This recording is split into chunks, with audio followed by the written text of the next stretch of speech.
Profit is a theory, cash flow is the reality.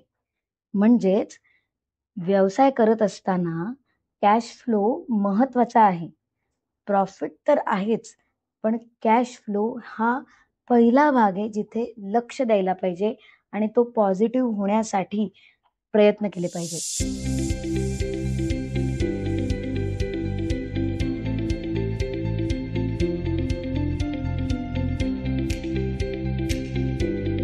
Me CA Arpita Kulkarni. गेली 15हून अधिक वर्ष मी वेगवेगळ्या व्यवसायांबरोबर काम करते आणि या 15 वर्षात मला काही गोष्टी लक्षात आल्या आणि त्या आज तुमच्याबरोबर मी डिस्कस करणार आहे. व्यवसाय जेव्हा सुरू असतो, मग तो कोणत्याही प्रकारचा असू दे, प्रोडक्शन असू दे, ट्रेडिंग असू दे किंवा सर्व्हिसेस, त्याच्यामध्ये अनेक वेळा अडचणी येतात आणि त्या अडचणींवर मात करूनच पुढे जायचं असतं.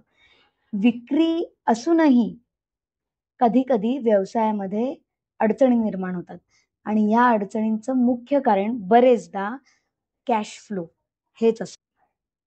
तर आज आपण समजून घेणार आहोत कॅश फ्लो समजा. खूप वेळा व्यावसायिक म्हणतात, विक्री चांगली चालू आहे, ग्राहक पण खुश आहेत, तरीही दर महिन्याला हातात पैसे कमीच येतात. ह्याचं कारण आहे ते म्हणजे कॅश फ्लो. कॅश फ्लो या गोष्टीकडे नीट न बघितल्यामुळे म्हणजे काय होतं, नफा कितीही असला तरी वेळेवर पैसे हातात नाही आले, तर मग पगार देणे, रेंट देणं किंवा कर्जाचे हफ्ते भरणं ह्या सगळ्या गोष्टी अडून राहतात. आणि मग व्यवसाय किती पण छान असला, विक्री कितीही चांगली असली, तरी रिकव्हरी नसल्यामुळे व्यवसायाचा वेग म्हणजे व्यवसाय वाढीचा वेग मंदावतो. आज आपण बघणार आहोत अशा चुका ज्या व्यावसायिकांनी केल्या तर त्यांच्या कॅश फ्लोवर आणि अल्टिमेटली त्यांच्या ग्रोथवर परिणाम होणार आहे. आणि या चुका समजून घेणार आहोत आणि त्या कशा टाळायच्या त्याही गोष्टी समजून घेणार आहोत. सर्वात पहिली चूक जी बरेच वेळेला व्यावसायिक करतात आणि ती सुरुवातीलाच होते, ती म्हणजे वैयक्तिक आणि व्यवसायाचा खर्च यांचं वेगळं अकाउंटिंग न करणे किंवा ते एकत्र करणे. आता व्यवसायाच्या खात्यातून वैयक्तिक खर्च केले जातात. जसं मुलांच्या फिया दिल्या जातात, स्वतःची पर्सनल एखादी खरेदी असेल ती केली जाते, उत्सवासाठीचे पैसे काढले जातात. हे सगळं केल्यामुळे काय होतं, की व्यवसाय वेगळा आणि आपले वैयक्तिक खर्च वेगळे आहेत, याचं गणितच बांधता येत नाही आणि याचा परिणाम असा, की व्यवसायाचं खरं चित्र दिसत नाही. व्यवसायामध्ये तयार झालेला कॅश फ्लो, त्याच्यावरचा कंट्रोल हे सगळं आपल्याला नीट दिसत नाही. ते धूसर होत राहतं आणि गरजेच्या वेळी व्यवसायासाठी पैसा नसतो. ही अशी गोष्ट आहे ना, की ही नक्की आणि व्यवस्थित विचार केला तर टाळता येणार आहे. तर हे कसं टाळता येईल? तर व्यवसायासाठी आणि स्वतःसाठी स्वतंत्र बँक अकाउंट असलं पाहिजे.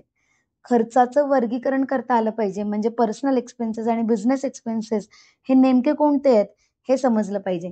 आणि जे मी प्रत्येक पॉडकास्टमध्ये जेव्हा हा विषय येतो तेव्हा म्हणते ते म्हणजे तुम्ही दर महिन्याला स्वतःसाठी एका विशिष्ट ठराविक दिवशी रक्कम वेगळी पगार म्हणून काढून घ्या. हे जेव्हा आपण करतो तेव्हा तुम्हाला लक्षात येईल की व्यवसायाचा कॅश फ्लो खूप क्लिअरली आणि इझिली आयडेंटिफाय करता येईल. दुसरी गोष्ट जी चूक व्यावसायिक करतात ती म्हणजे रिकव्हरीवर लक्ष न देणे. जी काही थकबाकी आहे त्याच्यावर लक्ष नाही दिलं तर काय होईल? तर तुम्हाला पैसे उशिरा मिळतील. ग्राहकांना जास्त दिवस तुम्ही क्रेडिट द्याल. म्हणजे तुमचे उधार जे आहे ते 30 दिवसाचं ठरलंय आणि तुम्ही 30व्या दिवशी सुद्धा फॉलोअप नाही घेतला तर ते 45 दिवस होणार आहे. सो हे जे काही जास्तीचं बर्डन आहे म्हणजे रिसिव्हेबल्सचं ते अल्टिमेटली तुमच्या व्यवसायावर येणार आहे. म्हणजे काय होतं, तर विक्री होते, पण पैसा येत नाही. त्यामुळे पुन्हा तेच येतं, की तुमचे ऑपरेशनल एक्सपेन्सेस तुम्ही वेळेवर करू शकत नाही आणि ते करायचंच असतील, तर मग तुम्हाला प्रत्येक वेळी आयदर तुमच्या स्वतःच्या खिशातनं पैसे द्यावे लागतात किंवा कर्ज स्वरूपात. मग ते घरातनं, फॅमिलीमधलं कर्ज असेल, मित्रांकडनं घेतलेलं असेल किंवा संस्थांकडनं घेतलेलं कर्ज. सो प्रत्येक वेळी हा गॅप क्रिएट होतो आणि आपण तो भरण्याचा प्रयत्न करतो. म्हणजे अ, व्यावसायिक असं मी बघितलंय, की फॉर एक्झाम्पल एखाद्या बिझनेसने ₹5,000 बिझनेस केला म्हणजे माल विकला आणि त्याचे पेमेंट टर्म्स 30 दिवसाचे होते. पण 3 महिने झाले तरी पैसे आले नाहीत, तर पगार तर आपण होल्ड नाही करू शकत. त्यामुळे पगार किंवा ऑपरेशनल एक्सपेन्सेस आपल्याला करावेच लागतात. सो हे जे बर्डन आहे, हा गॅप फिल करायचं हे अल्टिमेटली बिझनेसवर येतं. तर ह्याच्यासाठी उपाय काय आहे? तर सगळ्यात महत्त्वाची गोष्ट म्हणजे पेमेंट टर्म्सबद्दल स्पष्टता असणं. म्हणजे जे काही पेमेंट टर्म्स आहेत ते क्लिअरली तुमच्या ग्राहकाला तुम्ही कन्वे केले पाहिजेत. त्याच्यानंतर त्याचा फॉलोअप मग WhatsApp किंवा कॉल करणे, ईमेलद्वारे वेळोवेळी त्यांना आठवण करून द्या. जर एखाद्या कस्टमरने लवकर पेमेंट करायच्या तयारी दाखवली किंवा त्याने दाखवलं, की जर एखाद्या कस्टमरने तुम्हाला सांगितलं, की मी लवकर पे करतो, तर त्याला डिस्काउंट वगैरे सुद्धा देऊ शकता. सो एन्करेज करा, की पेमेंट लवकर मिळेल आणि लवकर मिळणार नसेल तरी वेळेवर मिळेल. हे फार महत्वाचं आहे व्यवसायासाठी आणि बाकी बिझनेसच्या ऑपरेशनल मॅनेजमेंटसाठी. आणि एक चूक जी केली जाते ते म्हणजे गरजेपेक्षा जास्त साठा खरेदी करणे. म्हणजे स्टॉकिंग केलं जातं. म्हणजे अ, बहुतेक ऑर्डर येईल म्हणून खूप जास्त पद्धतीने रॉ मटेरियल प्रोक्युअर केलं जातं आणि हे बहुतेक ऑर्डर येईल हे जे काही बहुतेक आहे ते कधी-कधी होत नाही. म्हणजे जेव्हा तुम्हाला माहिती असेल, की हां, ही ऑर्डर येणारच आहे. जेव्हा तुम्ही ठाम असाल किंवा तुम्हाला कन्फर्म असेल, तेव्हाच तुम्ही स्टॉक करा. नाहीतर तुमचे पैसे त्याच्यात अडकतात आणि ही ना रिस्क 2 पद्धतीने आहे. म्हणजे पैसे तर अडकलेत ही पहिली रिस्क. दुसरं तुम्हाला त्याचं मॅनेजमेंट तुम्हाला बघायचंय. त्याच्यावरची जी मेंटेनन्स रिस्क आहे किंवा त्याचं स्टॉक करण्यासाठीच्या ज्या काही फॅक्टर्स आहेत म्हणजे रेंट आलं किंवा ती वस्तू तशीच राहिली पाहिजे. यासाठीच्या ज्या काही फॉर्मॅलिटीज आहेत, ज्या काही ॲक्टिव्हिटीज आहेत, याची जबाबदारी पण तुमच्याकडे आली.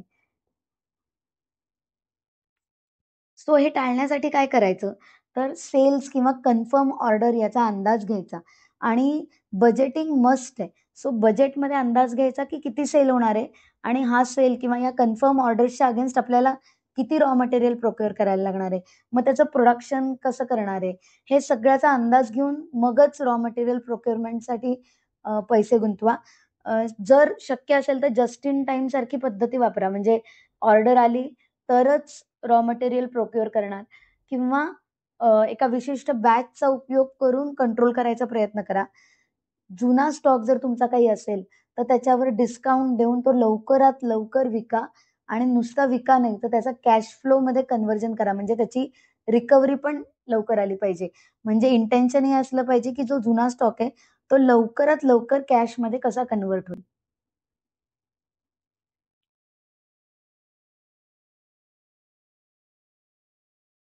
आणि एक गोष्ट जी केली जाते किंवा ही चूक जी टाळली पाहिजे, ते म्हणजे अनियोजन किंवा रोख प्रवाहाचं नियोजन नसणे.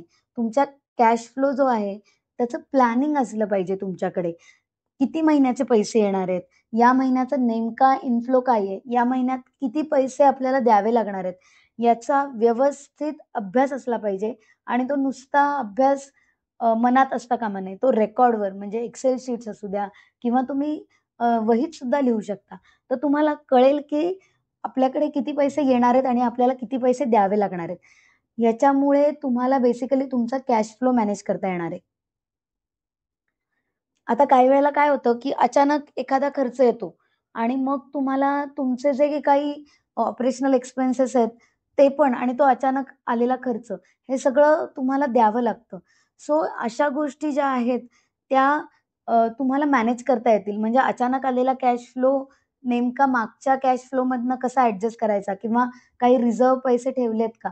सो हे सगळं तुम्हाला प्लॅन करता येईल आणि प्रयत्न हा करायचा, की आपल्या दर आठवड्याचा, दर महिन्याचा जो काही कॅश फ्लो आपण मॅनेज करतोय किंवा मांडतोय, तो पॉझिटिव्ह होण्यासाठी ज्या काही स्टेप घ्यायच्या आहेत, त्या प्रोएक्टिव्हली घ्यायला पाहिजेत. पुढची चूक जी आपण टाळू शकतो, ती म्हणजे कर्ज घेण्याकरता आपण विचार करू शकतो. विचार न करता लोन घेणं, ही गोष्ट नक्कीच टाळायला पाहिजे. काही वेळेला व्यावसायिक कर्ज घेतात, ते मंजूर सुद्धा होतं. पण हे कर्ज त्यांचे आधीची जी कर्ज आहेत, ती फेडण्यासाठी वापरतात.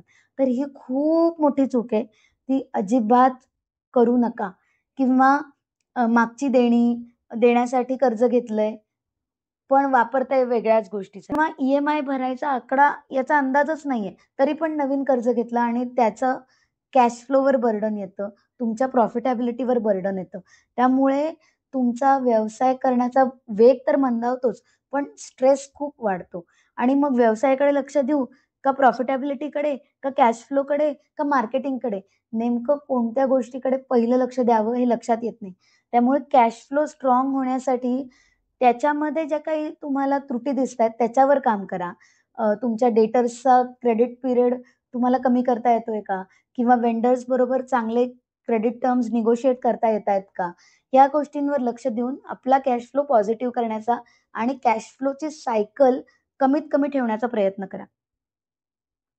कर्ज घेताना कधीही परतफेडीचं गणित करूनच घ्या.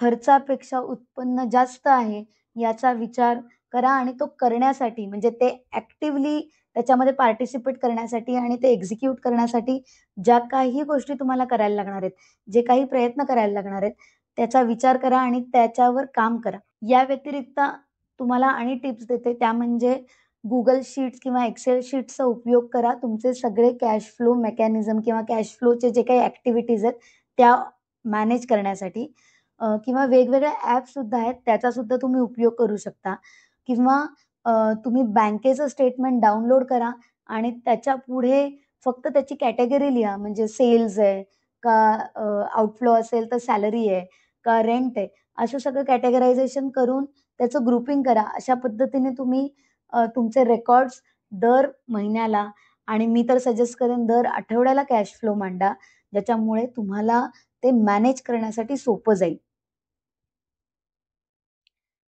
माझ्या व्यावसायिक मित्रांनो, व्यवसाय चालवताना नुसती विक्री किंवा नफा एवढंच पाहू नका.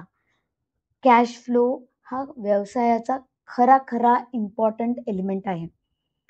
आपण आत्ता डिस्कस केलेल्या गोष्टी जर तुम्ही टाळल्यात, तर तुम्हाला कॅश फ्लो मॅनेजमेंटसाठी मदत होईल. आजचा हा आपला पॉडकास्ट तुम्हाला कसा वाटला हे कमेंटद्वारे आम्हाला कळवा. आणखीन कुठले विशिष्ट टॉपिक तुम्हाला ऐकायचे असतील तर ते सुद्धा आम्हाला कमेंटद्वारे कळवा.